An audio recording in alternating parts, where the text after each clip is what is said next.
Eh-heh, children, draw nearer, gather close now. This is not a story we tell in the afternoon, when the sun is high and bold. This is a night story, a tale for the dusk, because what it carries is heavy. So listen, listen well. Long, long ago, before your fathers grew beards, before the big road split the forest and cars roared where only crickets sang, there lived a woman in this very land. We will not shout her name, for some names have power even after the person is gone, but we will call her Aruwen. Now, Aruwen was not born evil. No child is. She was born impatient. She was a beautiful child, with eyes like polished stones and a laugh that could charm birds from the trees. Her mother, a wise woman we called Mama Oseremen, raised her with a deep fear of the earth and a profound respect for blood. She saw the restlessness in her daughter's spirit and warned her often,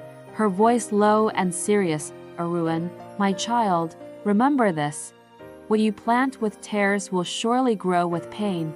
But Aruwen would just laugh, a beautiful, careless sound. She would toss her head and say, "Mother, hunger is a curse far worse than any words from an elder." She wanted everything, and she wanted it now. She saw the slow, patient work of the farmers, the careful savings of the traders, and she scoffed. Life was too short for such slowness. So she moved from man to man, like a traveler with no destination, a butterfly flitting from one flower to the next, never settling, never building a home. Some men, captivated by her beauty, promised marriage, a future, a name. Others, drawn by her fire, promised money, clothes, and trinkets. And some, the most honest perhaps, promised nothing at all but a fleeting moment. Aruwen took what she could from each. From these restless unions came 13 children, 13 cries filling the small hut, 13 little mouths to feed, 13 pairs of eyes, all looking up at her. From 11 different fathers, they came, but when Aruwen looked at them, she did not see children. She did not see legacy or love. She saw burdens. She saw 13 reasons why her youth was fading, why her freedom was gone. As the years passed, her beauty began to fade, like a flower left too long in the sun. The men came less often. The money refused to stay. Desperation began to gnaw at her. One moonless night, Aruwen took a path she had been warned about her entire life.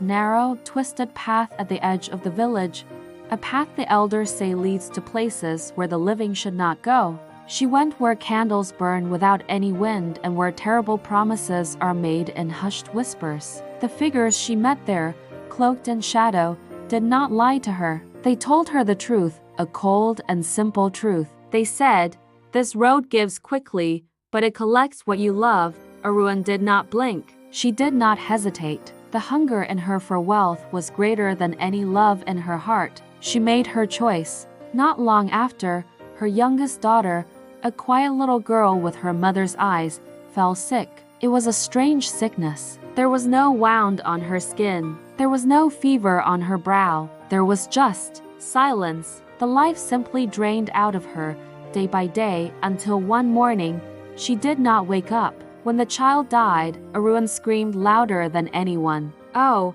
she performed her grief for the whole village to see.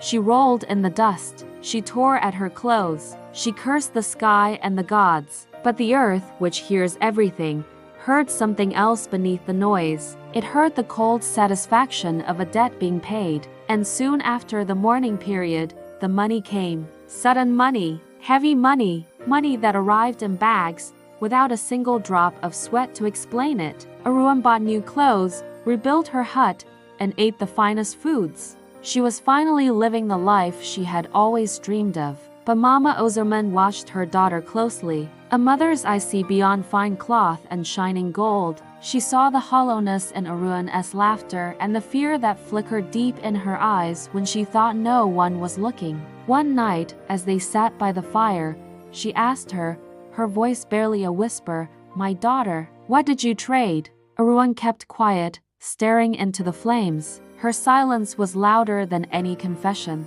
Mama Oseremen's heart grew cold with a terrible certainty. She stood up, her old back straight and proud. "If you will not speak, then I will," she said. "I will go to the elders. This abomination must be named. The land must be cleansed. Fear, raw and hot, entered Aruwen's chest like fire. And fear, children, makes people do terrible, terrible things. She could not let her secret be revealed. She could not lose the wealth she had paid for so dearly. Mama Oseremen did not return from the market the next day. A whisper went through the village of an accident, a robbery on the road. Strangers did what Aruwen paid them to do, and then they vanished like smoke in the harmattan wind. And once again, Aruwen cried. She cried for her mother, and the village pitied the poor woman who had lost a child and a mother in such a short time. But blood does not forget its way home. Blood has a memory. From that day forward, Aruwen's grand house knew no peace. The money was there, but it felt like ash in her hands. The spirits she had served had been paid, but the spirit of her mother had come home to collect its own debt. Her remaining children rebelled. It was as if a madness had seized them. Some ran into the forest and were never seen again. Some were found wandering the roads, their minds broken. Some died young from strange illnesses, just like their little sister. The men of the village began to avoid her shadow, crossing the street when they saw her coming. The money she had craved so much now entered her hands and fled just as quickly, spent on failed remedies and bribes to quiet the whispers. Sleep abandoned her completely. At night, the neighbors would hear her shouting inside her big, empty house. They said she argued with invisible children, her voice pleading, then angry, then weeping. She begged the darkness for forgiveness. She cursed the silence that answered her. An old shrine priest who had seen many things just shook his head when people asked about her. He said, "She is being eaten by what she fed. The spirits have finished their meal." Now her guilt begins its own.